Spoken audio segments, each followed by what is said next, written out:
Channel the chemistry world. Hello students, आज का जो हमारा महत्वपूर्ण टॉपिक है व्हाट हैपन, क्या होता है जब। इसके पहले वाले लेक्चर में मैंने आप लोगों को कन्वर्जन बताया हुआ था, यौगिकों का परिवर्तन, कि एक यौगिक दूसरे यौगिक में कैसे परिवर्तित होता है। और आज का जो हमारा टॉपिक है क्या होता है जब, व्हाट हैपन। ये आपका जो वीडियो है बहुत ही इंटरेस्टिंग होने वाला है। और आपके जितने भी स्टेट बोर्ड होते हैं, चाहे आपका सेंट्रल बोर्ड भी हो, सब में ये आपका क्वेश्चन इस टाइप के पूछे जाते हैं। तो सभी के लिए आपकी इम्पोर्टेंट टॉपिक है ये आपका। तो आप लोग ध्यान देना कि इस टॉपिक को मिस मत करिएगा, और सभी स्टूडेंट्स इस टॉपिक को जरूर पढ़िएगा, क्योंकि कभी कभी इससे 5 नंबर का क्वेश्चन तो मान लो आता है, ये कभी कभी 10 नंबर का भी आ जाता है। तो ये कई सारे मायने में आपके लिए महत्वपूर्ण हो सकता है। तो शुरुआत करते हैं हम लोग। सबसे पहले बात करते हैं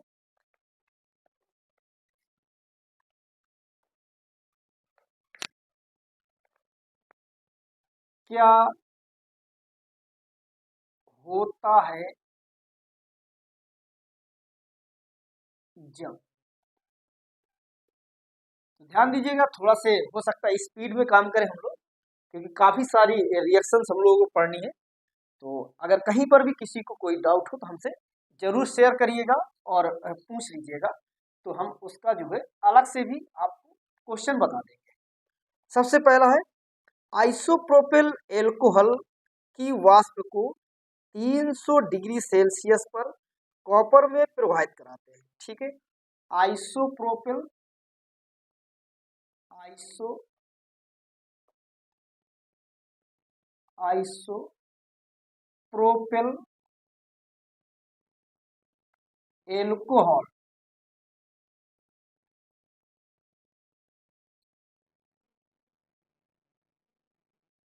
एल्कोहल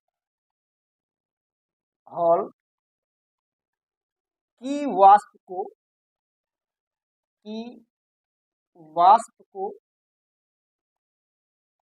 300 डिग्री सेल्सियस पर 300 डिग्री सेल्सियस पर कॉपर पर प्रवाहित कराते हैं, Cu पर प्रवाहित कराते हैं। चलिए, तो आप लोगों ने ये रिएक्शन पढ़ी होगी, जब आप लोगों को ये बताया गया होगा कि प्राइमरी, सेकेंडरी और टर्सरी, प्राथमिक, द्वितीयक, तृतीयक एल्कोहल में विभेद करने के लिए आपके पास 4 मेथड रहे होंगे। एक था एल्कोहलों के विहाइड्रोजनीकरण द्वारा। तो पहला ही मेथड आपका ये रिएक्शन शो करता था। तो होता क्या, आइसोप्रोपिल एल्कोहल का मतलब होगा CH3 CH CH3, यहाँ पर OH आएगा, Cu लेंगे, 300 डिग्री सेल्सियस टेम्परेचर ले लेंगे, यहाँ से H और यहाँ से H आपका निकल के H2 बना देगा, और इन दोनों के बीच में बॉन्ड हो जाएगा, तो CH3 बन जाएगा, मीन्स प्रोपेनोन बन करके तैयार हो जाएगा। तो क्वेश्चन ने कहा क्या होता है जब आइसोप्रोपिल एल्कोहल की वाष्प को 300 डिग्री सेल्सियस पर कॉपर पर प्रवाहित करते हैं तो आपको प्रोपेन प्राप्त होता है। पहली। दूसरी रिएक्शन है हमारी, फिनॉल को ठंडे और तनु HNO3, फिनॉल को ठंडे व तनु HNO3 के साथ गर्म करते चलिए, तो एक यहाँ पर तनु ले लिया है, थोड़ा से इसी में हम तीसरी भी ले रहे हैं ताकि आगे मिलेगी भी, तो हम यहीं पर एक साथ खेल ले रहे हैं, तो ज्यादा आपको बेनिफिट मिलेगा। दोनों एक साथ कंपेयर करके याद रखें। फिनॉल को सांद्र HNO3 के साथ गर्म किया जाता है। तो पहली उस रिएक्शन में फिनॉल है, सबको पता है बेंजीन के ऊपर क्या आता है, OH आता है।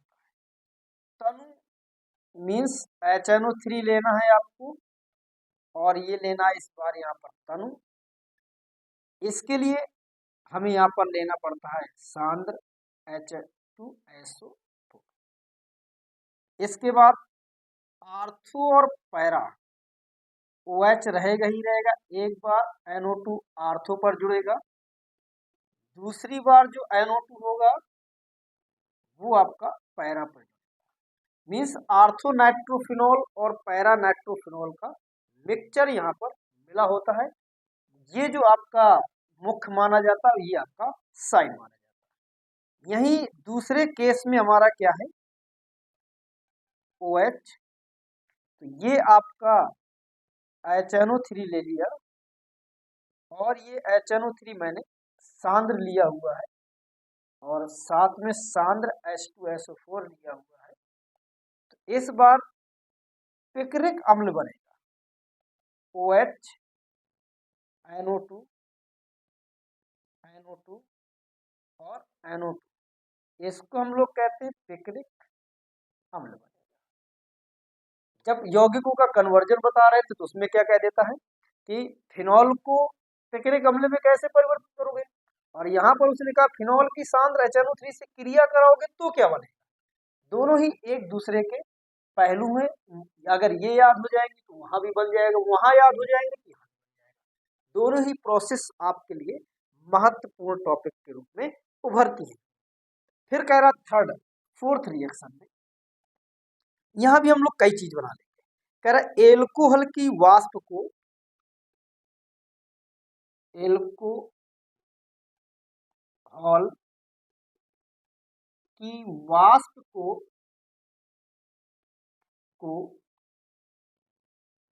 Al2O3 पर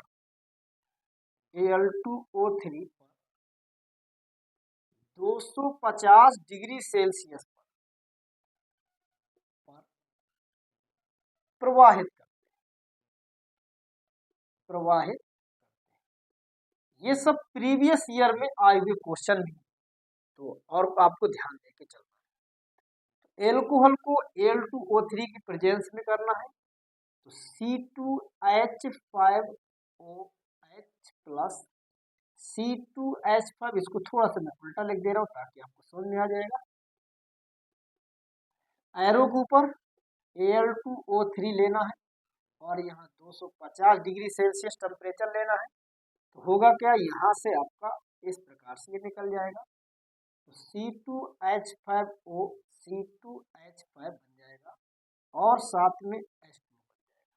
इसका नाम होता है डाई एथिल ईथर, ये बन जाएगा। एक तरह से ये निर्जलीकरण है, एल्कोहल का निर्जलीकरण है। अब यहाँ पर एल्कोहल के निर्जलीकरण में और भी प्रोसेस हो सकती है, जैसे हो सकता है जहां पर इसने Al2O3 लिया तो Al2O3 के H2SO4 कर देगा, और यहाँ पर 250 लिखा है तो 250 की बजाय आपका 160 से 170 या 170 से 180 कर देगा, तब आपको एल्कीन बनेगा। अभी आगे मिलेगा तो बताएंगे। नेक्स्ट फिफ्थ रिएक्शन है हमारी, एथिल एल्कोहल को एथिल एल्कोहल को I2 व NaOH के साथ गर्म, देख लीजिए आयोडोफॉर्म अभिक्रिया है, जिसको आप नेम रिएक्शन, करीब 30 नेम रिएक्शन है जो बहुत ही महत्वपूर्ण होती है। अगर उन्हीं को पढ़ लोगे तो वो भी आपको इसी में सहारा देंगे। तो एथिल एल्कोहल को जब I2 और NaOH के साथ गर्म करते हैं तो होता क्या है, CH3CH2OH प्लस, यहाँ पर आपने ले लिया I2 प्लस NaOH, तब जाके यहाँ पर बनता है CH, I3 बनेगा प्लस NaI बनता है, HCOO Na बनता है, और साथ में H2O बनता है। बैलेंस करने के लिए यहाँ पर आपको 4 लेना होता है, यहाँ पर 6 लेना होता है, तो यहाँ पर आपको 5 लेना होता है और यहाँ तो कहता बना क्या है। ये जो आपका जो प्रोडक्ट आपको ये दिख रहा है यही मेन है और इसको हम लोग कहते हैं आयोडोफॉर्म। आयोडोफॉर्म ध्यान दीजिएगा, हो सकता है कि वो I2 ना कहे, I2 की बजाय यदि Cl2 कर देगा तो I की जगह Cl हो जाएगा, पूरी प्रोसेस सेम रहेगी। और हो सकता है कि ब्रोमो फॉर्म में कहते तो Br2 कर देना है, बाकी NaOH की जगह भी वो KOH कर सकता है। तो रिएक्शन सेम है, बशर्ते बस आपको जो प्रोडक्ट जो आपका ये रिएक्टेंट चेंज कर दे वही वहां पर रखें, बाकी पूरी प्रोसेस जो है सेम होती है। 6 नंबर की जो हम लोग बात करते हैं तो कह रहा कि एथिल ब्रोमाइड को सोडियम एथॉक्साइड से क्रिया कराते हैं। एथिल ब्रोमाइड की क्रिया सोडियम एथॉक्साइड से कराते हैं, एथॉक्साइड से कराते हैं। तो ये भी आपकी एक नेम रिएक्शन जिसे हम लोग विलियमसन संश्लेषण कहते हैं। एथिल ब्रोमाइड का formula C2H5Br plus sodium ethoxide का फार्मूला NaOC2H5, यहाँ से NaBr निकाल देना है और जाकर के यहाँ पर बन जाएगा C2H5O C2H5 plus Na। Williamson संश्लेषण है, डायरेक्ट आपसे नेम रिएक्शन भी पूछ लेगा तो आपको ऐसे करना है। 7th नंबर की है क्लोरोबेंजीन नाइट्रिक अम्ल से क्रिया करता है। ठीक, क्लोरोबेंजीन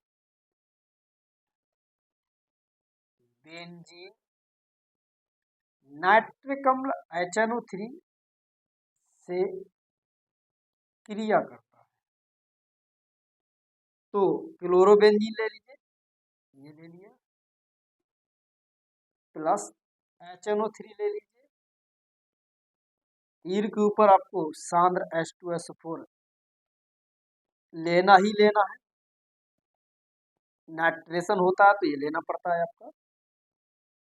और यहाँ पर Cl तो यहाँ भी NO2 और यहाँ पर Cl तो इस बार NO2। आर्थोनाइट्रोक्लोरोबेंजीन और पैरानाइट्रोक्लोरोबेंजीन यहाँ पर बनता है। ये 7th रिएक्शन है। इसके बाद नेक्स्ट जो हमारी रिएक्शन है 8th नंबर की, उसकी हम लोग चर्चा करते हैं। थोड़ा से ध्यान दीजिएगा सब लोग, बिल्कुल नोट करते जाइएगा और प्रॉपर तरीके से आपको ये ध्यान में रखना कि ये सब एक दूसरे के पहलू हैं, कभी आज ये तो कभी परसों वो, ऐसे ही पूछते रहते हैं, इन्हीं से ही नेम रिएक्शन बना देते हैं और इन्हीं से ही क्या होता है जब बनता है, इन्हीं से ही कन्वर्जन बना देते हैं। 8th नंबर की जो रिएक्शन है कह रहा है कि क्लोरोबेंजीन का जल अपघटन किया जाता है। चलिए, क्लोरोबेंजीन का जल अपघटन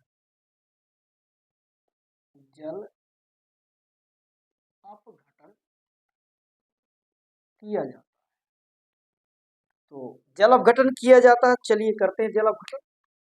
तो होता क्या है, थोड़ा से ध्यान दीजिएगा। यहाँ पर आपने एक प्रोसेस पढ़ा होगा डाउ प्रक्रम, बस वही है, बिना कुछ सोचे समझे। यहाँ से आपने Cl ले लिया, NaOH ले लिया, तो यहाँ पर आपका OH आ जाएगा, यहाँ NaCl आ जाएगा। डाउ प्रक्रम है ये, बहुत ही इंपॉर्टेंट। ये आपका 8th नंबर।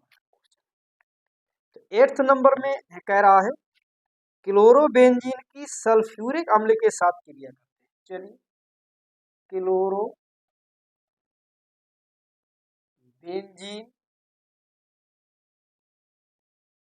कि H2SO4 के साथ क्रिया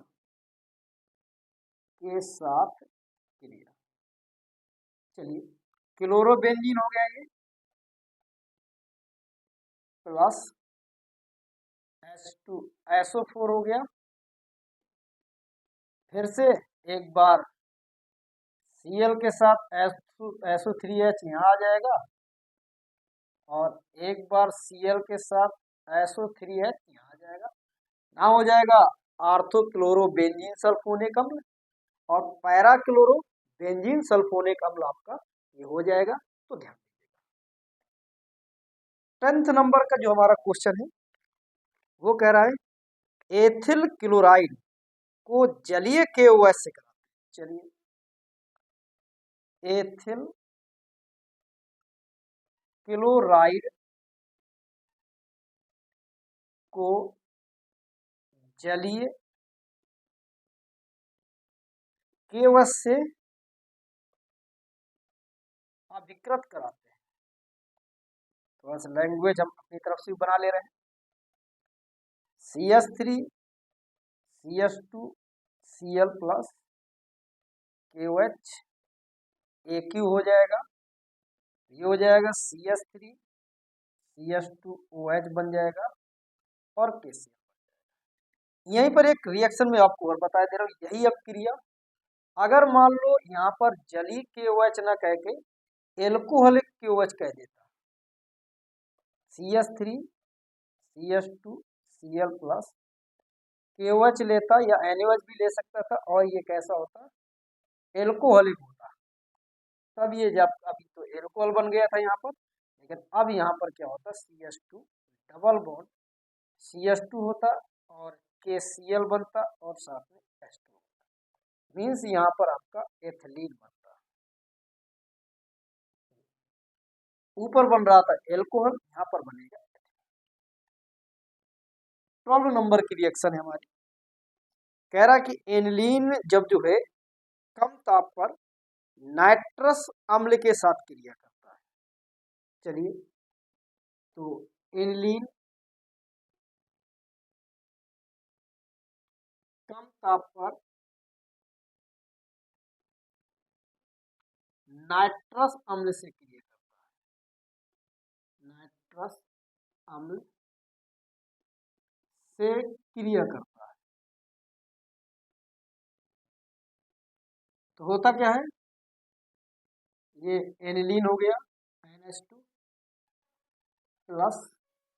अब ये ध्यान दीजिएगा हम जिसको डायरेक्ट किए दे रहे हैं थोड़ा सा समझ लीजिएगा। NaNO2 ले लिया हमने और यहाँ पर HCl ले लिया, ये और ये दोनों मिलेंगे तो NaCl निकल जाएगा, यहाँ पर HNO2 बन जाएगा। ये दोनों मिलकर HNO2 बनाते हैं और जो कि बाद में ये कन्वर्ट कर देते हैं N2 plus Cl benzene diazonium chloride बना देते हैं और इसे हम लोग डाई एजोटीकरण भी बोलते हैं। 13 नंबर की रिएक्शन है बेंजीन का एनिलीन का ब्रोमीनीकरण कराना है आपको। एनिलीन का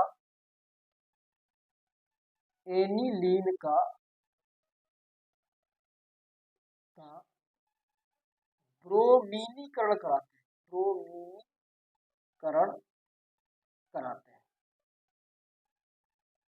ठीक, तो ध्यान देना कि एनिलीन लेना है, OH आ जाएगा प्लस NH2 आएगा और यहाँ पर Br2 ले लेंगे। तो इसकी दो रिएक्शन आपसे पूछ सकता है, CH2 की एक प्रेजेंस पूछ सकता है, NH2 प्लस Br2 और एक ब्रोमीन जल। जब CH2 की प्रेजेंस पूछेगा तो NH2 में एक Br यहाँ आ जाएगा और NH2 के साथ ही एक Br यहाँ आ जाएगा। लेकिन यहाँ पर जब आपसे पूछेगा तो ये आपका Br आपका NH2 यहाँ हो जाएगा, एक Br यहाँ होगा, एक Br यहाँ होगा, एक Br आपका यहाँ होगा। 3HBr यहाँ से निकल जाएगा, मतलब कि 246 ट्राइब्रोमो एनिलीन बन जाएगा आपका, एनिलीन बन जाएगा। और ये एनिलीन का एक परीक्षण कभी कभी पूछ लेता है, एनिलीन का परीक्षण लिखिए, ये एक एनिलीन का परीक्षण भी पीला रंग प्राप्त होता है। 14वें नंबर की रिएक्शन है हमारी, कह रहा कि शुष्क ईथर की उपस्थिति में ब्रोमोबेंजीन की अपक्रिया Mg से कराते हैं। शुष्क ईथर की उपस्थिति में एथिल ब्रोमाइड की क्रिया, ब्रोमाइड की क्रिया Mg से कराते हैं। जाहिर सी बात है गिरगनार्ड अभिकर्मक है, यहाँ पर C2H5Br है प्लस Mg से जब क्रिया कराओगे तो C2H5Mg Br बन जाएगा, ये आपका गिरगनार्ड अभिकर्मक। तो ये आपकी 14 नंबर तक रिएक्शन हो गई। इसके बाद हम लोग आगे चर्चा करते हैं 15 नंबर की रिएक्शन। करीब 50 रिएक्शन तो हम करने वाले हैं आज फिर। उस दिन भी हमने 50 रिएक्शन की हुई थी। आपको रामबाण जो देने का प्रयास कर रहा हूँ कि एक ही तीर में आप कई निशाने लगा सकते हो। एक ही वीडियो आपको पूरा पूरा ऐसा बना के देंगे तो जो कि आपके हर जगह काम आएगा। 15 नंबर की जो रिएक्शन है उसमें कह रहा कि एथिल एल्कोहल की एसिटिक अम्ल के साथ क्रिया, एथिल एल्कोहल की एसिटिक अम्ल के साथ क्रिया कराते हैं। तो होता क्या है, CH3 CH2OH plus CH3 C+, यहाँ से OH निकालना है, यहाँ से H निकालना है। कभी कभी बच्चे क्या करते हैं, यहाँ से H, यहाँ क्योंकि एसिड है H देगा तो बेवकूफ बनाते हैं। यहाँ से OH निकलेगा, यहाँ से H निकलेगा, CH3 C+O C2H5 बनेगा और H2O में नाम होगा एथिल एसीटेट, एथिल एसीटेट, ये हो जाएगा H2SO4। इस अपक्रिया को बोलते हैं एस्टरीकरण। देख रहे हो कि सारी की सारी रिएक्शन आपकी नेम रिएक्शन है, उन्हीं से क्वेश्चन बनाए जाते हैं। 16 नंबर की जो रिएक्शन है एनीसॉल का नाइट्रेशन, एनीसॉल का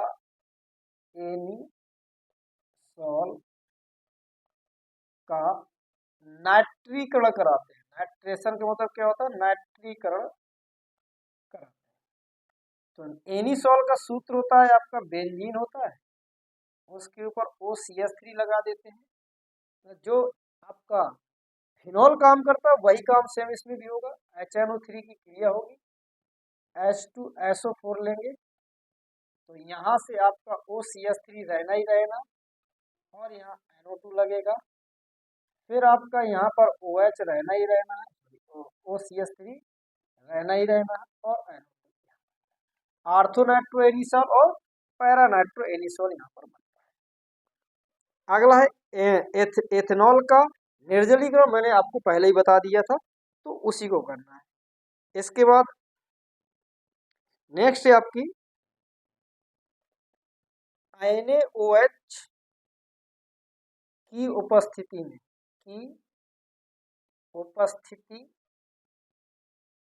में फिनॉल को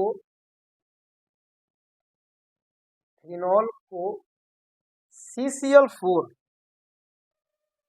के साथ गर्म करते हैं। तो राइमर-टीमर अपक्रिया है, हो सकता है यहाँ CHCl3 भी कर सकता है, तो भी राइमर-टीमर रिएक्शन है। होगा क्या यहाँ पर, ये आपका फिनॉल हो गया। तीर के ऊपर आप NaOH प्लस CCl4 लिखोगे और सीधे जा करके OH के साथ यहाँ पर COOH लगा दोगे। इसका नाम होता है सैलिसिलिक अम्ल। सैलिसिलिक अम्ल। 18वें नंबर की जो रिएक्शन है वो आपकी है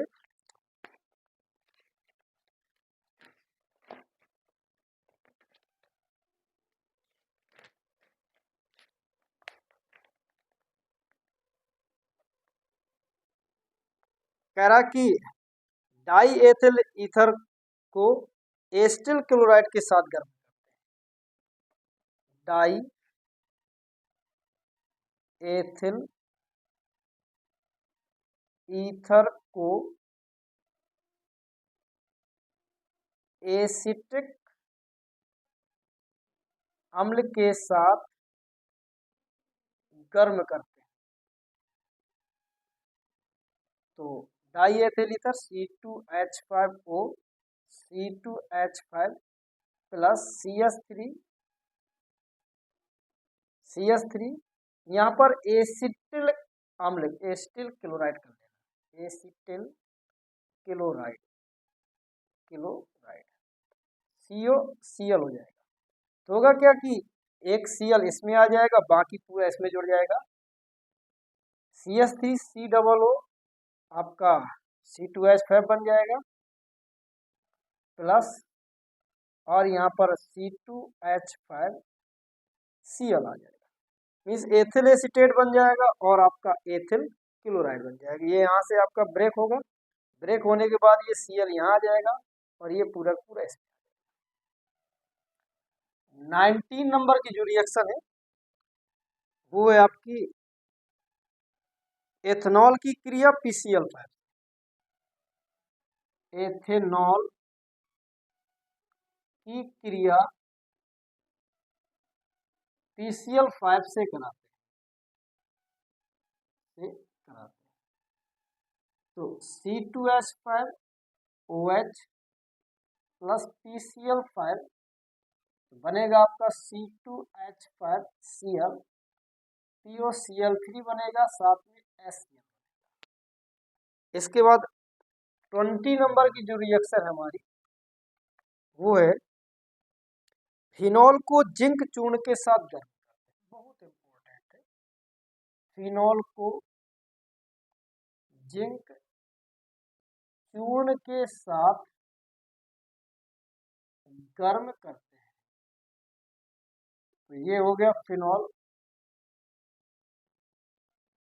Zn के साथ क्रिया कराएंगे तो ये हो जाएगा आपका बेंजीन बन जाएगा और आपका Zn हो जाएगा। 21 नंबर की जो रिएक्शन है वो कह रहा है आपका एसीटेल्डिहाइड की फेलिंग विलयन से क्रिया।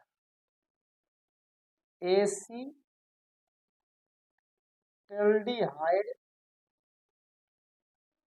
की फेलिंग विलयन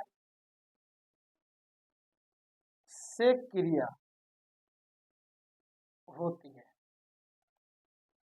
CH3CHO प्लस CuO दो लेंगे इसमें, CH3COOH बनेगा और 2Cu यहाँ पर Cu2O का लाल अवक्षेप आ जाएगा। अगर यहाँ पर 22 यहीं पर मैं ले रहा हूँ, एक रिएक्शन और जोड़ दे रहा हूँ। एसीटेल्डिहाइड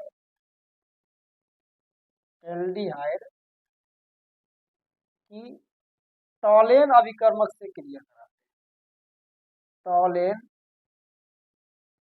अभिकर्मक से क्रिया कराते हैं तो सेम प्रोडक्ट बनेगा CH3CHO प्लस Ag2O लेते हैं, ये जाके बनता है CH3COOH बनेगा और 2Ag यहाँ पर रजत दर्पण बनता है, रजत दर्पण बनता है। 23 नंबर की रिएक्शन 23 नंबर की रिएक्शन एसीटैल्डिहाइड हाइड्रोजन साइनाइड से क्रिया करता है। एसीटैल्डिहाइड HCN से क्रिया करता है, क्रिया करता है। तो CH3 CHO प्लस HCl, ये जाके बनेगा CH3 CH ऐसे रहेगा, यहाँ OH आ जाएगा, यहाँ पर CN योगात्मक अपक्रिया होती है तो एसीटैल्डिहाइड साइनोहाइड्रिन बना करता है। तो ये आपकी 23 नंबर तक रिएक्शन हो गई। इसके बाद 24 नंबर की जो रिएक्शन है, ध्यान दीजिएगा।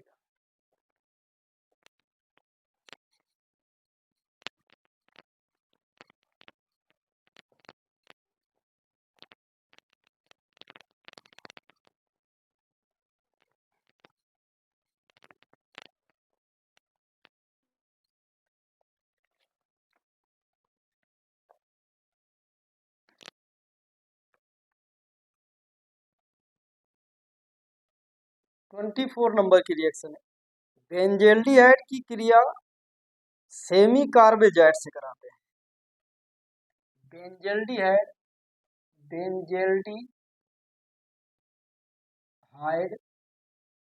की क्रिया सेमी कार्बेजाइड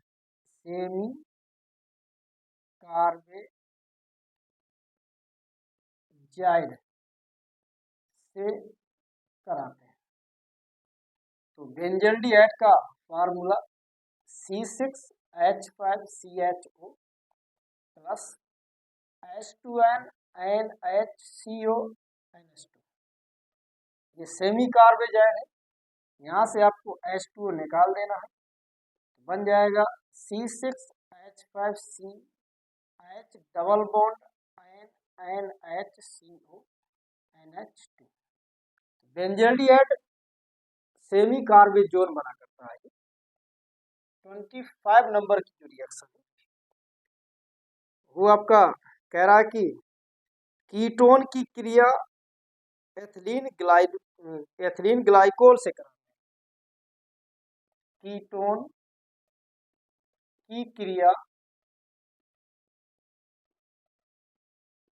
एथिलीन ग्लाइकोल से कराते हैं, ग्लाइकोल से कराते हैं। एथिलीन की क्रिया हम लोग किससे कराना है? एथिलीन ग्लाइकोल से कराना है। तो देखिएगा, मतलब कीटोन आपका ये है C, यहाँ पर CH3 ये हो गया प्लस एथिलीन ग्लाइकोल का फार्मूला होता है आपका ये OH, यहाँ से क्या होगा H निकलेगा, यहाँ से H निकलेगा और H2O निकाल देगा, तो बनेगा क्या CH3O, यहाँ O और ये आपका CH2, यहाँ भी आपका CH2, कीटल बना करता है। क्या बनता है? कीटल बनता है। इसके बाद नेक्स्ट 26 नंबर की जो हमारी रिएक्शन है वो क्या है? कह रहा है कि शुष्क ईथरीय सोडियम मेथिल क्लोराइड से क्रिया करता है। 26 से शुष्क ईथरीय सोडियम किससे क्रिया कर रहा है? मेथिल क्लोराइड से क्रिया करता है। मेथिल क्लोराइड से क्रिया करता है। तो होता क्या है? वुर्ज रिएक्शन है, दो अणु CH3 Cl के ले ले, दो अणु Na के ले ले, 2NaCl निकल जाएगा और यहाँ दो अणु CH3 के बनेंगे तो CH3 एथेन बनेगा आपका। एल्केन बनाने का ये आपका अच्छा खासा मेथड होता है। 27 नंबर की जो रिएक्शन है वो है प्रोपेनोन को बेरियम हाइड्रोक्साइड के साथ गर्म करते हैं। ठीक है, प्रोपेनोन नॉन को BaOH का होल ट्वाइस के साथ गर्म करते हैं। एल्डोल संघनन में, एल्डोल संघनन में प्रोपेनॉन CH3 CO CH3 हो गया, एक अणु ले ले और CH3 CO CH3 लेंगे, BaOH का होल ट्वाइस तीर के ऊपर लेना है। होगा कि यहाँ से जो H होगा वो जाके यहाँ जुड़ जाएगा और जो CH2 बचेगा वो इस कार्बन से जुड़ जाएगा। तो हम इसको ऐसे थोड़ा से CH3OH हो जाएगा और ये CH3 यहाँ रहेगा और ये आपका CH2 हो जाएगा और CH2 के बाद CO CH3 आपको बन जाएगा। इसको नाम देते हैं हम लोग 1 2 3 4 5 पेंटेनोन 2 हो जाएगा और इधर आपका 1 2 3 4 नंबर पे हाइड्रोक्सी 4 पे मेथिल, तो 4 हाइड्रोक्सी 4 मेथिल पेंटेनोन हो जाएगा आपका आज का। इसके बाद नेक्स्ट है 28 नंबर। 28 नंबर में क्या कह रहा है, ग्लूकोस की हाइड्रोक्सिल एमीन के साथ, ग्लूकोस की हाइड्रोक्सिल एमीन मतलब NH2OH के साथ क्रिया, तो बनेगा क्या CHOH का होल 4 CH2OH प्लस H2NOH, ये जाके आपका हो जाएगा, देखो यहाँ से O निकलेगा, यहाँ से H2, तो यहाँ पर आपका CH डबल बॉन्ड NOH आ जाएगा और यहाँ CHOH का होल 4 रहेगा ही रहेगा, ये आपका CH2OH हो जाएगा और H2O निकाल ना हो जाएगा ग्लूकोस ऑक्सिल हुआ करता है, अगर फ्रक्टोज होता तो फ्रक्टोज ऑक्सिल हो जाता।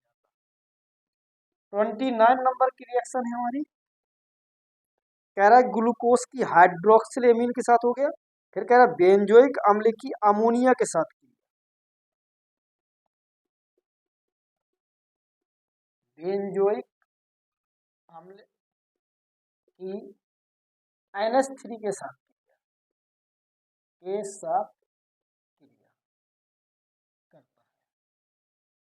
तो बेंजोइक अम्ल है, फार्मूला C6H5OOCOOH, NH3 की रिएक्शन कराएंगे तो C6H5COONH4 बन जाएगा, गर्म कर दोगे तो C6H5CONH2 बन जाएगा, बेंजीनामाइड बनेगा, H2 निकल के बाहर चला जाएगा।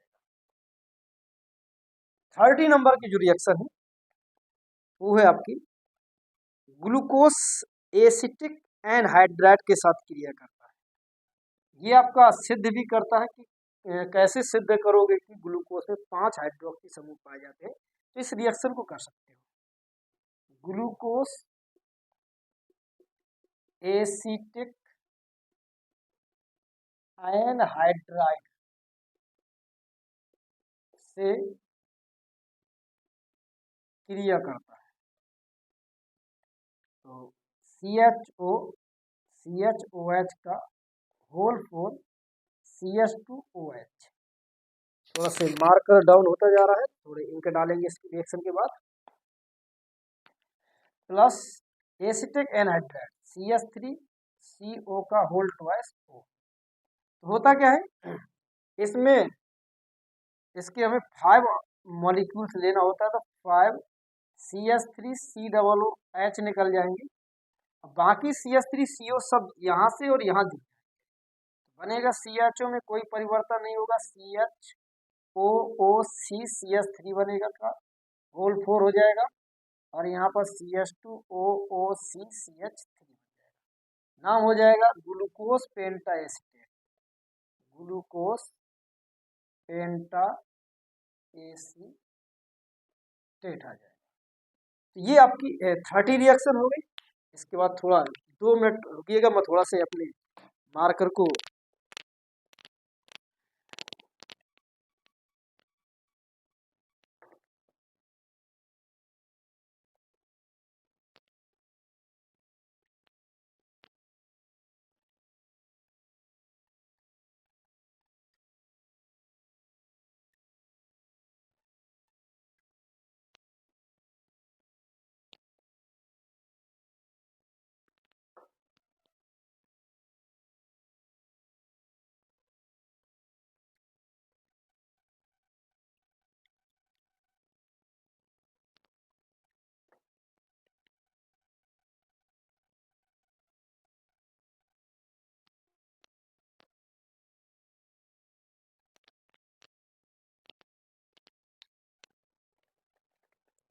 लीजिए, जिस प्रकार से हम लोग को एनर्जी की आवश्यकता होती है, ऐसे ही हमारा मार्कर भी है, उसको भी जरूरत पड़ती है। इसको एनर्जी हमने दे दिया। 30 रिएक्शन हमारी हो गई थी। 30 रिएक्शन के बाद 31 स्टार्ट करते हैं। क्या है 30 हमारा रिएक्शन?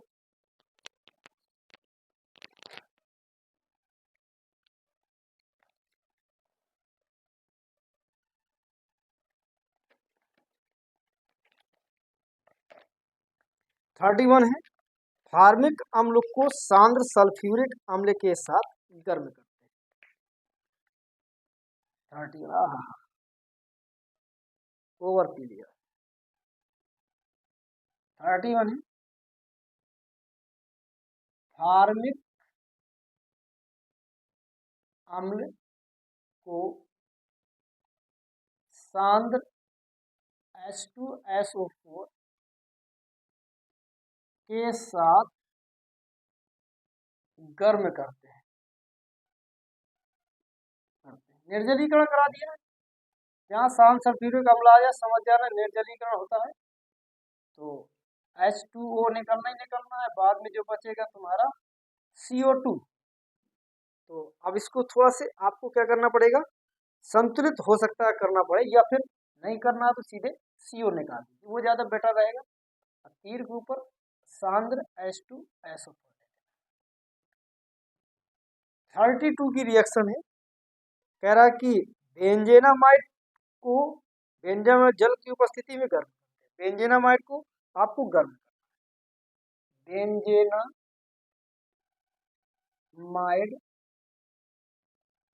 को जल की उपस्थिति में गर्म करते C6H5CONH2 है। गर्म करोगे तो H2O निकल भागेगा, C6H5CN बन जाएगा, साइनोबेंजीन बन जाएगा। 33 नंबर की रिएक्शन है। एसीटोन को बेरियम हाइड्रोक्साइड के साथ गर्म करते, अभी हमने करवा दी थी, जिसमें हेल्डोल कंडेंसेशन बताया था। फिर एक ग्लिसरॉल को ऑक्सेलिक अम्ल के साथ गर्म करते हैं। ऑक्सेलिक अम्ल के साथ गर्म करते हैं। अब ये क्रिया आपकी दो बढ़ जाएगी। पहली हम लोग बात करते हैं 260 डिग्री, मतलब कि अगर CH2OH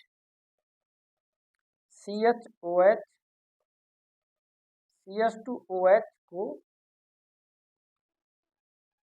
260 डिग्री सेल्सियस पर, मतलब कि हम थोड़ा सा इसमें यहीं पर लिख दे रहे हैं, मतलब कि ऑक्जेलिक अम्ल COOH और COOH को साथ मिला के 260 डिग्री सेल्सियस पर गर्म करेंगे तो डायरेक्ट प्रोडक्ट आपका बनेगा क्या करके यहाँ पर CH2 डबल बॉन्ड CH2OH बनेगा। ये आपका बना करता है एलिल एल्कोहल बना करता है।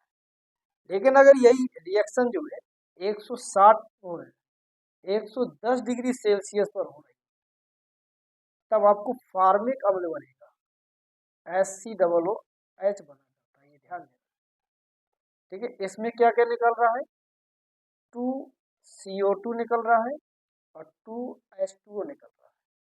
इसमें पहले एक CO2 निकलेगा, फिर एक H2O निकलेगा, और बाद में जाकर के वही H2O क्या हो जाए, पहले H2O निकलेगा, इसके बाद वही CO2 निकलेगा, फिर H2O। ये आपका 34 नंबर की रिएक्शन है।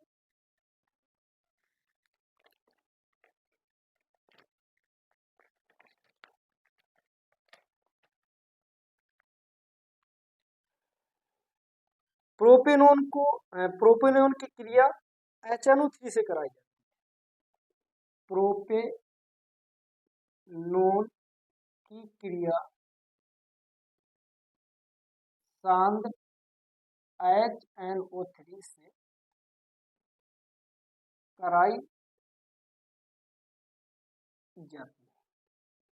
CH3CO को नवजात ऑक्सीजन लेके HNO3 की उपस्थिति में जब कराते हैं तो SCOOH बनता है और CH3COOH बनता है। बैलेंस करने के लिए हमें यहाँ पर मतलब एस्टिक हम लोग फार्मूला पर दोनों बनाने का ये मेथड। 35 नंबर की रिएक्शन है, कह रहा कि बेंजल्डिहाइड की क्रिया NaOH से कराते हैं। किससे कराते हैं? बेंजल्डिहाइड की क्रिया नहीं, NaOH की उपस्थिति में फेनिल मेथिल कीटोन से कराते हैं। ये है आपका बेंजल्डिहाइड की क्रिया NaOH की उपस्थिति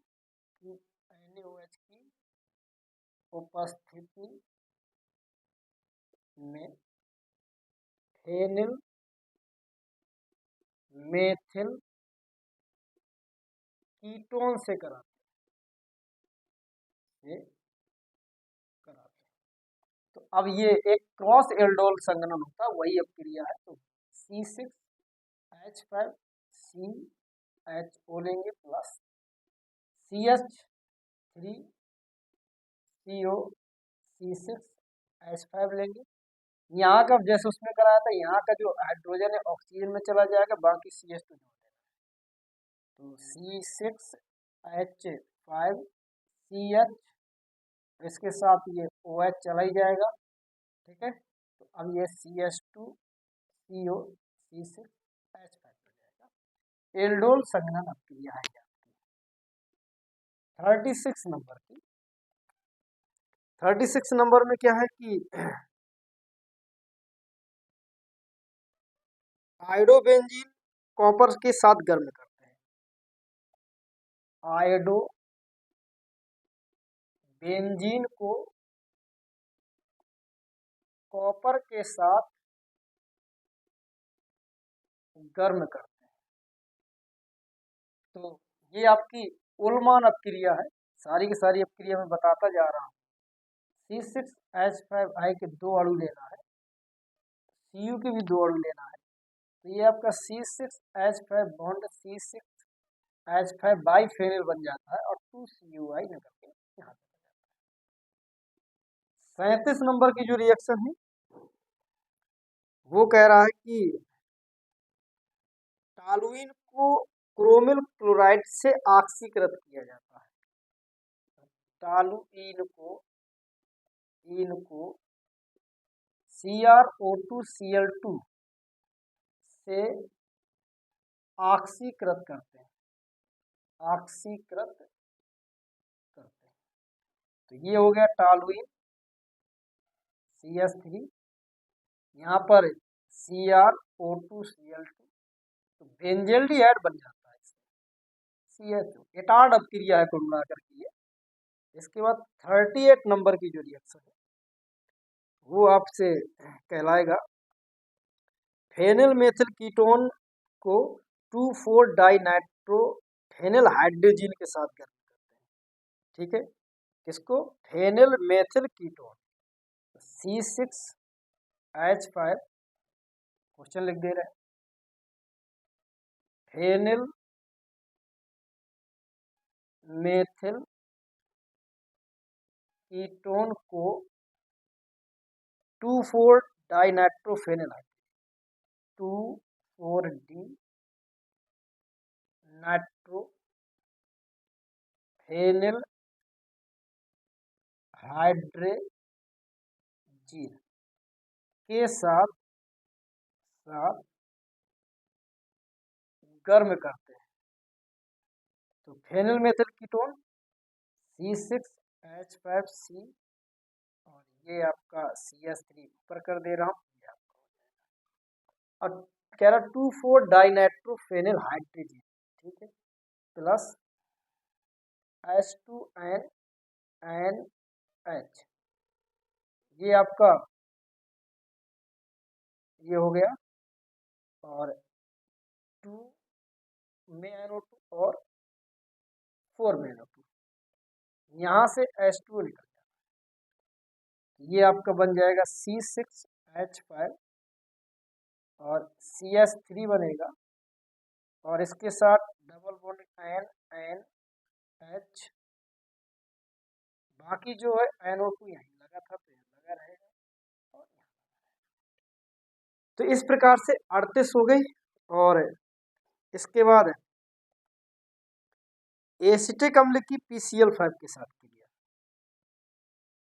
39 नंबर की है। एसिटिक अम्ल की PCl5 से क्रिया होती है। OH समूह इसमें भी पाया जाता है, तो सेम आपकी जैसे एल्कोहल में कराया था CH3COOH प्लस PCl5 हो जाएगा। ये आपका CH3COCl बनेगा, TOCl3 बनेगा और HCl। तो 39 नंबर की एक रिएक्शन, यहाँ पर एक और 40 नंबर की रिएक्शन किए दे रहा हूँ। इसके बाद हम लोग नेक्स्ट वीडियो में देखेंगे। काफ़ी टाइम हो रहा है और काफ़ी बड़ा लंबा वीडियो अपलोड करने में थोड़ा से हमें समस्या आ जाती है, तो कोई एक इम्पोर्टेंट रिएक्शन मैं आपको बताया दे रहा हूँ। इसमें कह रहा है कि डाई एथिल ईथर